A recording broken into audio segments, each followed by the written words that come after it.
Price lord. ಕರ್ತನ ನಾಮಕ್ಕೆ ಸ್ತೋತ್ರ ಉಂಟಾಗಲ್ಪಡಲಿ. ಪ್ರೀತಿ ದೇವ ಜನರೇ, ಯೇಸು ಕ್ರಿಸ್ತನ ಹೆಸರಿನಲ್ಲಿ ನಾನು ನಿಮ್ಮನ್ನು ವಂದಿಸುತ್ತೇನೆ.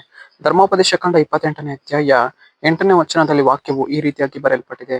ನಿಮ್ಮ ಕಣಜಗಳು ಯಾವಾಗಲೂ ತುಂಬಿರುವಂತೆಯೂ ನಿಮ್ಮ ಪ್ರಯತ್ನಗಳೆಲ್ಲ ಸಫಲ ಆಗುವಂತೆಯೂ ನಿಮ್ಮ ದೇವರ ಯೆಹೋವನು ನಿಮಗೆ ಶುಭವನ್ನು ಅನುಗ್ರಹಿಸುವನು ಎಂದು ವಚನವು ಬರೆಯಲ್ಪಟ್ಟಿದೆ.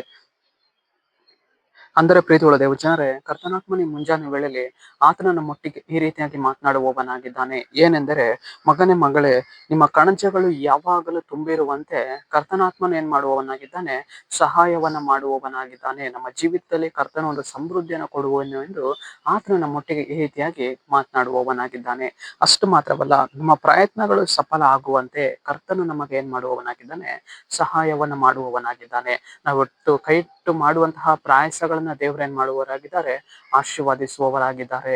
ನಮ್ಮ ಜೀವಿತದಲ್ಲಿ ನಾವು ಮಾಡುವಂತಹ ಹೊಸ ಪ್ರಯತ್ನಗಳು, ನಮ್ಮ ಕುಟುಂಬಗಳಲ್ಲಿ ಮಾಡುವಂತಹ ಪ್ರಯತ್ನಗಳು, ನಮ್ಮ ಸೇವೆ ಕಾರ್ಯಗಳಲ್ಲಿ ಮಾಡುವಂತಹ ಪ್ರಯತ್ನಗಳು, ಅದೆಲ್ಲವನ್ನ ದೇವರ ಆತ್ಮನು ಏನ್ ಮಾಡುವವನಾಗಿದ್ದಾನೆ ಅಂದ್ರೆ ಸಫಲತೆಯನ್ನೇ ಕೊಂಡು ಬರುವವನಾಗಿದ್ದಾನೆ, ಜಯಗೊಳಿಸುವವನಾಗಿದ್ದಾನೆ.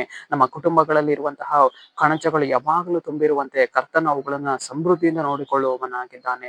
ಇವತ್ತು ನಮ್ಮ ಜೀವಿತದಲ್ಲಿ ಅನೇಕ ಸರ್ತಿ ನಾವು ಪ್ರಯತ್ನಗಳನ್ನ ಮಾಡಿ ಒಂದು ಸಫಲತೆಯನ್ನ ಕಂಡಿರುವುದಿಲ್ಲ, ನಾವು ಒಂದು ಸೋಲನ್ನ ನೋಡಿರುತ್ತೇವೆ. ಆದರೆ ಇವತ್ತು ನಮ್ಮ ಪ್ರಯತ್ನಗಳನ್ನ, ನಮ್ಮ ಕೆಲಸ ಕಾರ್ಯಗಳನ್ನ, ನಮ್ಮ ಜೀವಿತವನ್ನ ದೇವರಾತ್ಮನಿಗೆ ಒಪ್ಪಿಸಿಕೊಡುವಾಗ, ದೇವರೇ ನನ್ನ ಪ್ರಯತ್ನಗಳಲ್ಲಿ ನೀನೊಂದು ಸಫಲತೆಯನ್ನು ಕೊಡು ಎಂದು ಹೇಳುವಾಗ, ಕರ್ತನಾತ್ಮನ ಖಂಡಿತವಾಗಿಯೂ ನಮ್ಮ ಮಾರ್ಗಗಳಲ್ಲೆಲ್ಲ ಆತನ ಏನ್ ಮಾಡುವವನಾಗಿದ್ದಾನೆ, ಒಂದು ಜಯವನ್ನು ಅನುಗ್ರಹಿಸುವವನಾಗಿದ್ದಾನೆ. ನಮ್ಮ ಪ್ರಯತ್ನಗಳಲ್ಲಿ ಸಫಲತೆಯನ್ನು ಕೊಡುವವನಾಗಿದ್ದಾರೆ. ಇವತ್ತು ನಾವು ಯಾವ ಒಂದು ಪ್ರಯತ್ನಗಳಲ್ಲಿ ಬಿದ್ದು ಹೋಗ್ತಾ ಇದ್ದೇವೆ, ನಾವು ಇವತ್ತು ಯಾವ ಒಂದು ಮಾರ್ಗಗಳಲ್ಲಿ ಸೋಲನ್ನ ಕಾಣ್ತಾ ಇದ್ದೇವೆ, ಆ ಎಲ್ಲಾ ಪ್ರಯತ್ನಗಳಲ್ಲಿಯೂ, ಆ ಎಲ್ಲಾ ಮಾರ್ಗಗಳಲ್ಲಿಯೂ ದೇವರು ನಮ್ಮ ಜೊತೆಗಾರನಾಗಿ ಇರುವವನಾಗಿ ಒಂದು ಜಯವನ್ನ ಆತನು ನಮಗೆ ಮಾಡುವವನಾಗಿದ್ದಾನೆ, ಕೊಡುವವನಾಗಿದ್ದಾನೆ. ಸರಿ, ನಾವು ಪ್ರಾರ್ಥಿಸಿಕೊಳ್ಳೋಣ. ಅಪ್ಪ ಕರ್ತನೆ, ನಿನಗೆ ಸ್ತೋತ್ರ ಸ್ವಾಮಿ. ಈ ಮುಂಚಾನೆ ವೇಳೆಯಲ್ಲಿ ದೇವರೇ, ಈ ವಾಕ್ಯ ಭಾಗ ಸಂದೇಶವನ್ನ ನೋಡುವ ಜನಗಳನ್ನು ಸಂಧಿಸು ಕರ್ತನೆ. ನಿನ್ನ ಜನರ ಜೀವಿತದಲ್ಲಿ ನಿನ್ನ ಕಾರ್ಯವನ್ನ ಮಾಡಿ ನಿನ್ನ ಜನರಿಗೆ ನೀನೊಂದು ಸಫಲತೆಯನ್ನ, ಜಯವನ್ನ ಅನುಗ್ರಹಿಸಿ ಕೊಡುವುದಕ್ಕಾಗಿ ಸ್ತೋತ್ರ ಅಪ್ಪ. ನಜರೇತಿನ ಯೇಸುವಿನ ನಾಮದಲ್ಲಿ ಕರ್ತನೆ, ಆಮೆನ್, ಆಮೆನ್.